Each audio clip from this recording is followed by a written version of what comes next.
I'm the planning manager for the Regional Transit Authority. I'm going to be giving you a presentation today to outline what we did for community outreach in the last round of outreach from our May 31st launch through July. Talk about some specific changes made to the plan.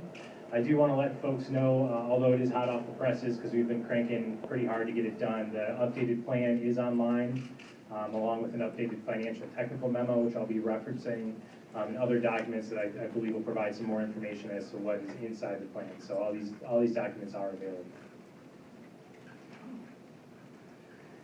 I'll be doing a summary of the public engagement, going over some of the major comments and questions, discussing the strategy by which we're going to be responding or have responded to those comments, and discussing some of the next steps.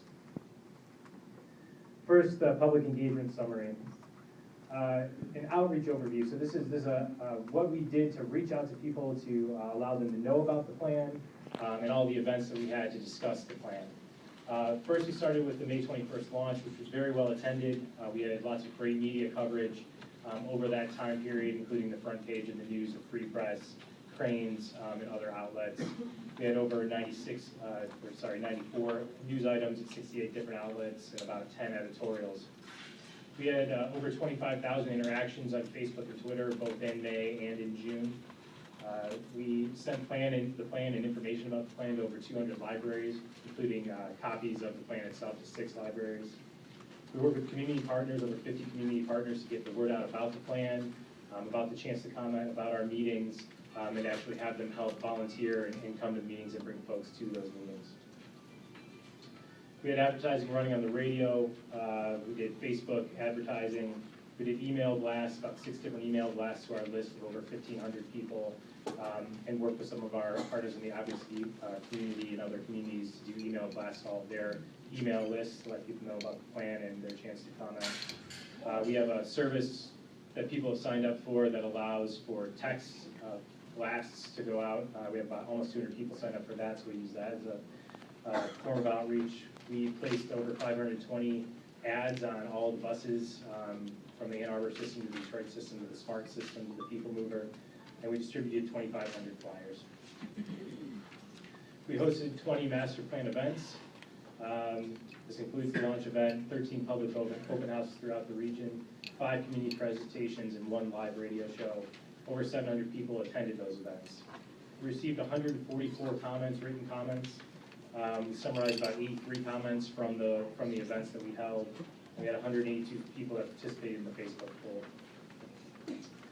Of the 144 comments, 80 people expressed support for the draft plan. 37 people asked for questions of clarification, generally supported, but just wanted a little bit more information. 28 people were critical of the plan. Majority of the people critical of the plan were folks who were critical of taxation in general. In general, again, we had strong, enthusiastic support for the plan, both at our events and through written comments. A lot of comments similar to what we heard today, that this is long overdue. And of course, the desire for more improvements. There's always much more that we could do. We had some constraints that we were working within in terms of the millage levels that we heard were appropriate and we felt we needed to work within. And we believe we delivered a great plan within those levels, but people want more, and I think the region could use more. But we believe this is a good plan within the constraints that we had. The Facebook poll reflected that support. About 75% of the respondents felt that the plan either well or very well met their needs. So we did an analysis of kind of a keyword analysis of the comments and tried to pick out the things we heard the most so we could be responsive to them. The key pieces were paratransit mobility management, one of the key programs within the master plan. Really wanting some more information and clarity as to what that program is and how it works. Some specific recommendations around route changes, extensions of services, new services, things of that nature. Lots of questions about tax and funding, mostly around just providing more information about our 85% rule. And for folks who may not know, our state legislation states that 85% of the millage dollars generated in each member jurisdiction be returned to that jurisdiction. The plan does absolutely comply with that law, and we've provided more information here to make sure that that's very clear. Specific to route changes, these are some of the comments we heard. Extending the 9-mile service was something that we heard quite a bit to connect into job centers in kind of South Oakland, especially in the Southfield area. Providing better connection between Ypsilanti and employment centers in western Wayne County, specifically Plymouth and Canton and Livonia. Provide commuter express service from Ann Arbor to Detroit as an early implementation project before we bring the commuter rail project online, or the regional rail project as we call it online. For clarity, that has always been in the plan. We just needed to make it more clear that it was part of the plan, so it's one of the pieces we were able to do. We have several comments around adjusting the Ann Arbor and Ypsilanti rail circulators that attach to the regional rail plan. We have a level of investment for these circulator services, and we'll work with Ypsilanti and Ann Arbor communities and transit provider to best manage that circulator. So it's something we're very open to. We had a lot of comments regarding adding an additional stop for an airport express service in Ypsilanti. That's absolutely been part of the plan all along. We just want to make sure it's clear that that has been part of the plan. Providing more clarity on park and ride strategy and adjusting the Woodward BRT and 8-mile cross-county stops to better serve the state fairground. We have in the draft plan provided more clarity on our park and ride strategy, and I'll show you the map of the new plan in a couple of slides to show you where we've identified some park and ride opportunities.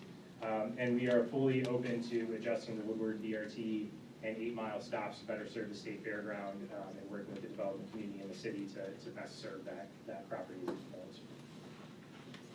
Paratransit mobility management. This really boiled down to clarity on the goals and structure of the program. What will be done to expand door-to-door service? Will there be additional funding for smaller systems outside the fixed route area? That's a key concern that we've heard. Tax and funding. The request to emphasize the 85% rule and how we achieve that goal is set forth in our state legislation. Again, providing more financial information. Being clear about what the plan is, what's in the plan for residents who already paid transit millages. And a key one is updating our millage projections to 2016 dollars, which is something we did do in the plan. So the whole plan is now updated to 2016 baseline dollars, 2016 millage dollars. We responded to comments in 3 different ways. One was making actual plan adjustments, actual changes to the plan. One was making plan updates, where we just went through, rewrote, added extra sections, ensure that we made clarity, added some new graphics, things like that, just to make sure we're being clear about what was in the plan. And finally, plan implementation process. We've worked to develop a draft financial policy and procedures to make sure that we had some clarity and the board has some clarity going forward as to how we intended to manage specifically the millage funding coming in and ensure ongoing compliance with our 85% rule. So that's something that's also included in the plan. Plan adjustments. Again, these are adjustments that have already been made to the draft that's online that reflect these changes. We added a small capital program to support shelters and other improvements around airport express and local services. The idea here is it's a program that will allow us to work strategically with park and ride opportunities, the train stops and other things in areas where we may have existing parking and parking capacity and be able to build out some parking infrastructure. We also wanted to make sure that this program was available to be able to build out stop capacity specifically to ensure better access for people with disabilities and seniors. So we put in a program to really make sure we're targeting those on our local service routes and the airport express routes. We adjusted the 9-mile cross-county service to better serve regional centers, and I'll show you a map in a second and show you exactly what that looks like. We added an additional local service route connecting Ypsilanti and Canton and Plymouth. We moved all the airport express services forward to 2018. Some of the services, specifically in Oakland and Macomb counties, we had scheduled for 2021. We moved those forward to 2018. Further, we moved the Washtenaw BRT project forward from 2016 to 2024. Probably one of the other comments that we really heard is how fast can you get this done? Can you get it done a lot faster? I think we have a very aggressive schedule, but I'm a planner, so I think that way. So we did look for opportunities to move the schedule forward. And if you'll just give me a brief moment. So this is the updated plan map. Okay. So the 9-mile adjustment I discussed, originally it ended at Southfield. Now it extends up and hits Franklin Avenue and hits a solid 20,000 more jobs right here in the center of Southfield. So we thought that was a really big improvement and really felt that that was something that fit with our development around the plan, really focusing on connecting with job centers. Additionally, we added in a route that connects Ypsilanti along Michigan Avenue and goes north along Haggerty, and connects up to the Plymouth cross-county route. So this brand new route here provides direct connection both to Washtenaw County and their rapid transit services, and from Washtenaw County to Western Wayne County. Additionally, and I apologize for the size here, we did lay out where we have planned park and ride stations, mostly around the BRT and regional rail projects, existing park and ride stations, and some proposed park and ride stations along most of our routes. So we did identify those both in this map and in the existing conditions map.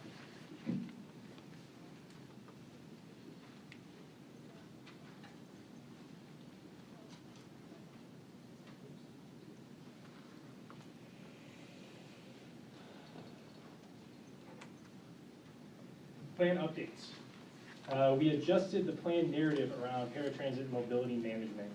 I'll go to the next slide, actually explains it a little bit better. The plan has a $266 million paratransit mobility management program, and that's over the 20-year life of the plan. It's important for me to state that this is not the only thing we're looking to do to improve access for people with disabilities and seniors to our system. We are looking to make capital investments to ensure that the fixed route investments we're putting forward, the bus rapid transit projects, the cross-county connectors, the local services, also have improvements for people to be able to use them. So while this is a special program where we're trying to really make sure we're meeting the needs of folks with disabilities and seniors, the plan itself, the whole fixed route system is something we're really focused on making those improvements with moving forward. We broke the program up into 4 pots. The first is ADA paratransit. This will allow us to expand the current ADA paratransit system to match our regional network, our expanded regional network, allow us to take on regional eligibility screening for all of the providers, and will allow us to deliver one-seat rides for people taking paratransit rides throughout the region. The flexible transit program, 50%, $133 million over the life of the program, is specifically prioritized for the smaller providers that are outside of our fixed route network. There's several providers in Western Wayne, Western Washtenaw County, Northern Oakland County, Northern Macomb County that are providing services, on-demand services within their communities. We want to be able to work with them to provide regional trips into the system. So this is what the program is set up. That program is set up directly with you. The regional services program is where we will be funding our one-click, one-call center. Something we've talked about a lot in our outreach is having a website and a call center available so folks can call with all of their needs about any type of transit they would want to use, whether it be a BRT, a smart bus, a DDOT bus, a AAA bus, a Livonia service, NODA service, anything that's out there, and allow us to work with them to connect in to all the different service options that are out there. The Regional Services Program also includes funding to help with what we call job access reverse commutes. These are really late night trips for folks where the transit system does not either run at the time of day that they're working or does not connect them in geographically with their job. So we really want to focus on that in the Regional Services Program. Innovative Mobility Solutions Grant, 5% of the program. This is where we would work with companies like Uber and Lyft, community groups that maybe have several volunteer drivers, bike sharing, other innovative solutions that are out there right now in the marketplace that will allow us to expand the reach of our network and really address some of these first and last mile problems. We want to be able to be creative about how we do this, and this program is a set aside to allow us to really be creative and responsive to the market moving forward. One of the key pieces of this program is the development of a mobility task force that will help us design this program and really kind of understand where best to spend the money. So in the first year, the mobility task force would review this proposed structure. And again, I want to emphasize this is the RTA's proposal of the structure.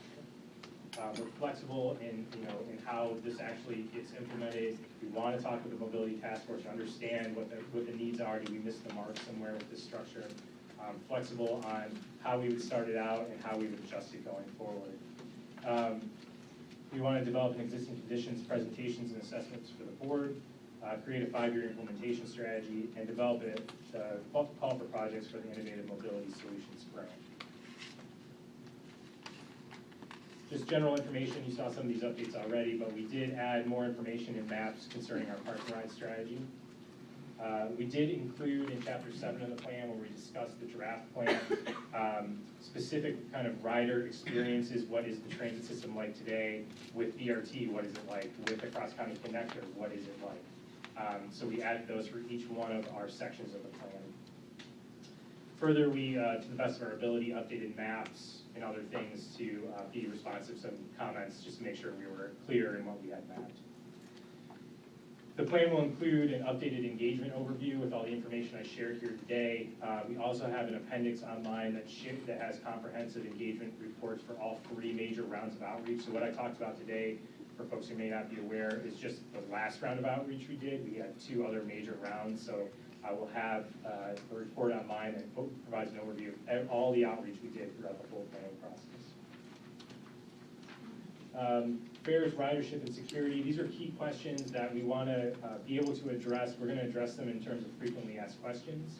So we're developing those right now. We also developed a more comprehensive frequently asked questions document that is currently on the website to address a lot of the key concerns and questions that we had in the plan. So you'll be seeing these updates moving forward in that document. Financial updates to the plan. Again, we updated the financial model to 2016 dollars. We updated the financial technical memo, which is also on the website, to include 2 additional appendices. One is a very simple summary of each county's what we call return on investment, how much millage dollars and other funding is going into the system from that county, and what are they receiving project by project, year by year. We did a second appendix that is a very large and probably prints out very small, so I do apologize. That is all 20 years of the plan, every year, every project, every county, every dollar, where is it going, and what project is it going to. So those are both available online. We also provide more information in the technical memo on federal and state funding. One of the key tenets of the plan is that any funding that the RTA take on as an agency is new funding that comes to the region in terms of these formula funds. We really want to ensure the security and ongoing security of our existing local providers, because not only do we need them to continue to be strong providers for their own service reasons, for their own local needs, but we're working in partnership with them on the majority of this plan. So it's in all of our best interest to keep them stable, and the plan is really built on that foundation. And along with that, we provide more information on benefits to providers and include a plan implementation process with a focus on financial management, and this is all in the technical model. Just to kind of go over the broad brushes of the plan so people kind of get the numbers locked in. The plan is about $4.74 billion. That's with the adjustment to 2016. 42% of the plan is the BRT projects. So it's the largest pieces of the plan. If you add in the regional rail, that's about 50% of the entire plan. 21% is the cross-county connectors. And again, all these charts are in the plan document themselves. The total funding for the plan. 65% comes from the sales tax millage. 9% comes from fares. It seems like a low number because we're including the whole capital program in there, which is not reimbursed by fares. 15% is from federal funding and 10% from state funding. A little bit of a clearer picture when you break this down between the capital and operating and maintenance programs. Capital programs about 50-50, local and other funding sources. The bulk of this is new money that comes to the region through the New Starts and Small Starts program. So when we talk about other regions, Denver, Dallas, Salt Lake City, Chicago, Phoenix, San Francisco, most other major cities, they are securing these grants and moving forward with large projects. This is brand new money that we would only be able to secure with local investment. The operating and maintenance program is about 70% locally funded. The rest is a fairly modest split of state and federal funding. Member jurisdiction return on investment. So I apologize, this is slightly complicated. It's a hard story to tell in one chart. The Oakland, the blue bars with black outlines are the millage generated by county. The multicolored bars are the return on investment by program for each one of the counties. So you can see what each county is getting in terms of large programs. So you can see that Oakland County puts in the most and gets the most back. Detroit puts in the least amount and gets the second most back, but the bulk of that is the bus rapid transit system. 50% of what Detroit's investment is the bus rapid transit system, which connects into Oakland County, Macomb County, and Wayne County. You add in the regional rail system and connecting into Washtenaw. So those regional connections going into Detroit are what the core of that investment is in Detroit. You'll see some stripes on a couple of items here. This is just to indicate that in accordance with our state law, the M1 rail project is fully funded out of the Detroit share of the millage. And the commuter rail project from downtown Ann Arbor to downtown Detroit are funded through the Washtenaw, Wayne County, and Detroit shares. Plan implementation process. We do have a very detailed chapter, chapter 9 of the plan, that outlines in detail the first 5 years, step by step, how we plan to implement and move the projects forward in the plan. We believe that provides a great guidepost for us to be able to report back to the board and back to the public as to how we're doing. Are we getting there? Did we miss major benchmarks? What's happening? How are we doing? So we believe from a plan and project perspective, we have that set up. What we've now included is a financial process that kind of balances with that allows us to be able to more accurately and transparently check and track how tax dollars are coming in, where they're going, make adjustments as needed. And when we do plan updates, because as other folks have said, this is a living document. We will have to do plan updates probably every 3 to 4 years. And re-looking at all the finances will be part of it, and having 85% return on investment as part of our state law is a key piece to re-looking at that plan. So this codifies all those pieces. And again, I kind of went over this, but the financial program restates legal requirements to 85% compliance, defines an implementation strategy for financial reporting, and defines a process for amending the plan when revenues don't come in as we project. Next step, board approval today.